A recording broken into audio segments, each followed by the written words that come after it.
So we're in Clovis, California. We're taking a look at a right temp valve in the wall, and there's two possibilities for the model number of this, and we're going to look that up when we get home.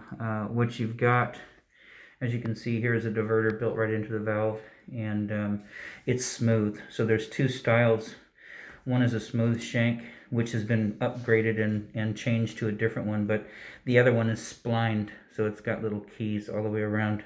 So this one's smooth, and that'll tell us the number of this valve, which will also tell us the number of this diverter replacement.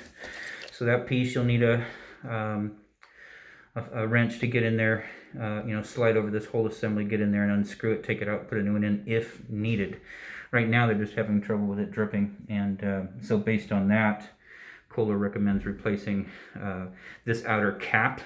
We're going to replace the cartridge as well, just to avoid another service trip when that finally fails. So anyways, we'll get it put back together and take another video when we're done.